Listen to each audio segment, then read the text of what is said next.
Hello, book lovers. Welcome to another episode of Cath-Lit Live. I am your host, Amy Cattapan. You can find me everywhere on social media under my pen name, AJ Cattapan.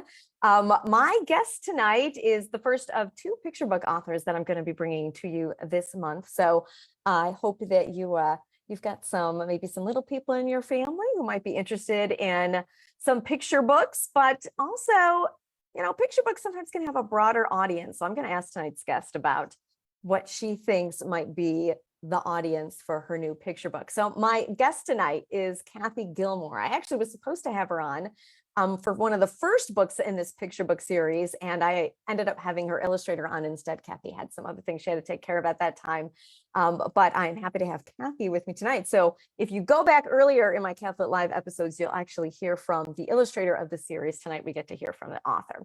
If you don't know who she is, Cathy Gilmore is a Catholic wife and mom who wants to help people live and share the faith with joy. As creative director for the Mater Media Ministry, she is using her creative experience in marketing and communications in the development of the new Celebrate Catholic Marriage Experience program. Cathy is also a dynamic speaker, catechist, educator, and award-winning children's author. She offers fresh and fun tools for family virtue formation. You can find out more about Cathy's storybooks with characters who empower character and kids at her website, virtueheroes.com. She has also created a tool for families to discover virtue recommended titles to read, watch, and listen through a new site, virtuesearch.com. And I think we'll have a chance to talk with her about that too. So please help me welcome to the show, Cathy Gilmore. Hey, Cathy. Hey, Amy, how are you? Good. How are you? I'm doing great. I'm excited to be here. I'm excited to have you too. I was telling everyone before I read your bio that we had the illustrator for the series on earlier, I think in the early days of Cath-Lit Live. And Yes. Tonight we get the illustrator for the Tiny Virtue Heroes series. So why don't you tell us about that? You just had a new book release. Why don't you tell us a bit about it in this series? Correct. So the stories are all told by a little animal or insect character that focuses children on a target virtue and a little moment from what I call spiritual history. Right now, we're working through the mysteries of the Rosary. So there's a lot of books in this series planned, but for right now, we are working in the joyful mysteries of the Rosary. So the story that is new right now is Buzzin About Cousins. And it is the story about Devoree the honeybee, who she deeply admires Saint Elizabeth, that's her virtue hero, who she admires, and young John the Baptist. So that's, and there's a different animal or insect character that tells the story. What we say is they are the playtime or playtime partner for children. So we want to get inside a child's imagination and energize it in a new way. I love that you're going along with the mysteries of the Rosary. That's like a really unique perspective, I think. Now, I could definitely see this book being read in Catholic schools or in religious ed programs. I used to, many years ago, teach like a Sunday school for 4-year-olds. This was when my mom was in charge of the Sunday school program we had, and then she was in charge of the whole religious ed program. But can you talk to us maybe about how this might fit in with the curriculum? Absolutely. And I recently did an event at a school where I actually presented to all ages at the school, from pre-K all the way through 8th grade, that I was talking about virtue and everything. And it was fascinating because teachers came to me afterwards and they were so appreciative to have these stories that helped children not just understand virtue from an intellectual understanding the words, but they could see it played out in the lives of the characters in the story. And because it engages the imagination, as an author, everything sticks better when you've been able to imagine it, when you've been able to say, oh, how would I picture that story? And so that's what happens. So the teachers really like having something concrete to pair their intellectual information. You got to give the kids the pegs, the words, the vocabulary to build on.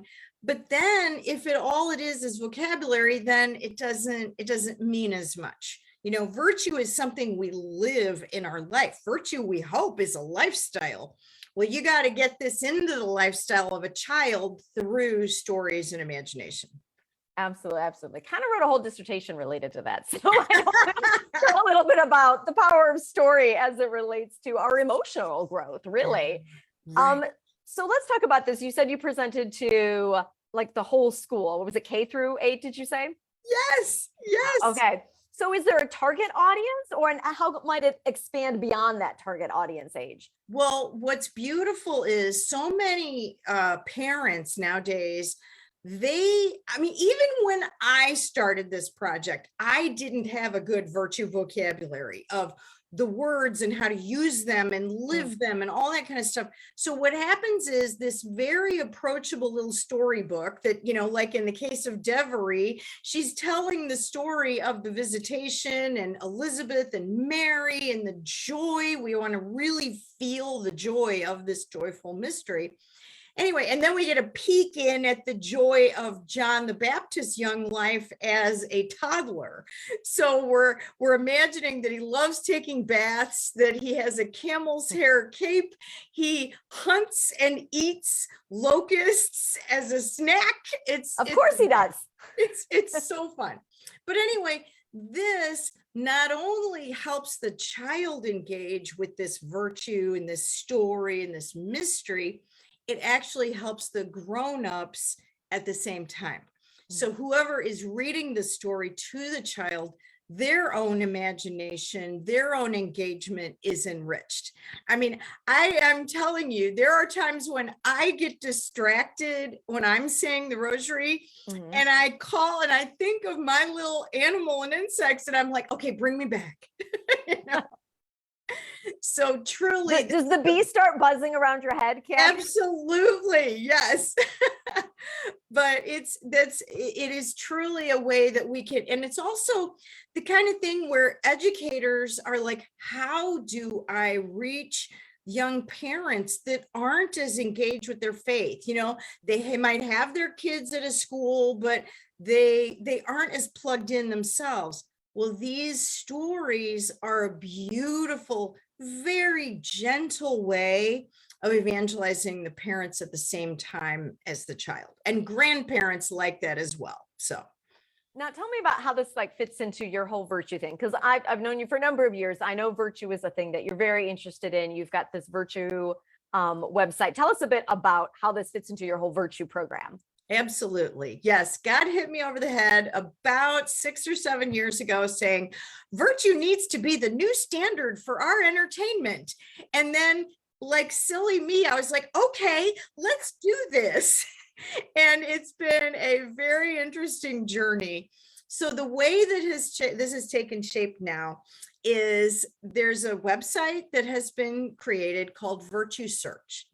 And Virtue Search, it's still in the very young stage, but the whole idea behind it is, what would it look like if we rated and recommended books, movies, and music based on the virtue that they contained? And in doing so, what happens is, the cultural pot that everything is stirred in nowadays is filled with all the yucky things mixed in with all the good things all together. This is a way to create a new pot that is honestly more like what was in place when the yucky things actually were considered yucky and they were kind of pushed to the side. Well, now we have this place where anything that is sacred, Christian, secular, or Catholic all can be enjoyed and appreciated together. And the things that are toxic and really not good are not included. So we're overcoming evil with good by simply leaving the evil out of the equation entirely. So that's virtuesearch.com. But way back when this all was taking shape, I mean, you've been on this journey with me, Amy. Thank you. a dear friend of mine said, well, Cathy, if you really want to engage young parents, you need to find a way for the little kids to enjoy looking for fun stuff to read, watch, or listen. And that got me thinking, because I had been planning on a storybook series that would be all told by little animals and insects. Because my first published book that really took this form was a book called Easter Bunny's Amazing Day that I published with my sister. That kind of was where, as you would understand, Amy, I found my author voice. Mm-hmm. And so then the whole way this has taken shape is now on Virtue Search, you will see all the little virtue heroes. They are the ambassadors that recommend all the different things for the little children. And so you have the storybook series coming to fruition. It takes time and money for this to all happen. So it's a little step-by-step process. But then what happens is, then when parents come to look for good things for their little ones, they discover, oh, wow, there's things for my middle grade readers. There's things for teens. There's things for me. And so little by little, people now start seeing that this is a place that they can trust to find things that are recommended in a whole new way. So, all right. So great. So people can go look for that. That's at virtuesearch.com. Where else can they find out about you and your books? Absolutely. So the virtueheroes.com is where they find out about me. And that's where you can take the children and visit the site and see all the heroes, because there's 40 of them ultimately that will all come and take shape. You know, we're going to give the Marvel universe a run for its money, but it takes time to create the Virtue universe. But all the little heroes are there, and you can see information about all of them and find out about the books and find out about planning events with me. Awesome. Well, thank you so much for coming on tonight, Cathy, and telling us about your new release. I'm sure everyone's going to go and check it out. So Awesome. Thank you so much for coming on. Thank you. All right, we're gonna wave goodbye to Cathy. Bye, Cathy. Bye. And I'm going to ask if you are watching this on YouTube or on Instagram later when I get it uploaded there, or if you're watching this on Facebook and you have read any of Cathy's books, any of her Virtue Heroes books, tell us which ones you've read.